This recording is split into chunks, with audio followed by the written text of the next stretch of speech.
તો સુરેન્દ્રનગરમાં ફરી કાયદો અને વ્યવસ્થાની સ્થિતિ કથળી છે। રામગીરી ગામના ખેડૂત પાસેથી 2.50 લાખની ખંડણી વસૂલવામાં આવી। ઉલ્લેખનીય છે કે સુરેન્દ્રનગર જિલ્લામાં ચોરી, લૂંટફાટ અને ફાયરિંગ બાદ ખંડણીઓ ઉઘરાવવાના બનાવમાં વધારો થયો છે। ભોગ બનનાર ખેડૂતે આ અંગે પોલીસ મથકમાં ફરિયાદ કરી છે।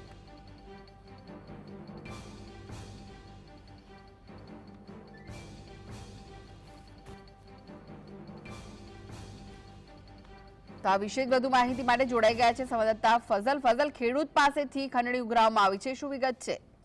ખાસ કરીને સુરેન્દ્રનગર જિલ્લામાં કાયદો અને વ્યવસ્થાની પરિસ્થિતિ સાવ ખાડે ગઈ હોય તે પ્રકારની ઘટનાઓ બની રહી છે। ત્યારે સુરેન્દ્રનગર જિલ્લાના પાટડી તાલુકાના રામગીરી ગામના ખેડૂતનું અપહરણ કરી અને તેની પાસેથી 2.50 લાખ રૂપિયાની ખંડણી વસૂલવામાં આવી છે।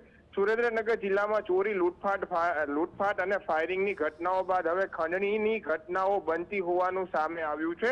ત્યારે 4 ઇસમો દ્વારા ખેડૂતનું અપહરણ કરવામાં આવ્યું હતું। કારમાં બેસાડી લઈ જઈ અને ખેડૂતના ઘરે લઈ જઈ અને તેની તિજોરીમાં જ પડેલા 2.50 લાખ રૂપિયાની ખંડણી 4 શખ્સો દ્વારા ઉઘરાવી લેવામાં આવી છે। રૂપિયાની લાલચે અપહરણ કરી અને આવા પ્રકારની ઘટના ખેડૂત સાથે બની છે। ત્યારે ખાસ કરીને ખેડૂતે પોતાના ખેતરમાં જે જણસ વાવી હતી તેની આવક થઈ હતી તે તિજોરીમાં મૂકી હતી અને આ બાબતની જાણકારી 4 ઇસમોને થતા જે ખેડૂત છે તેનું અપહરણ કરી અને 2.50 લાખ રૂપિયાની ખંડણી વસૂલી લેવામાં આવી છે।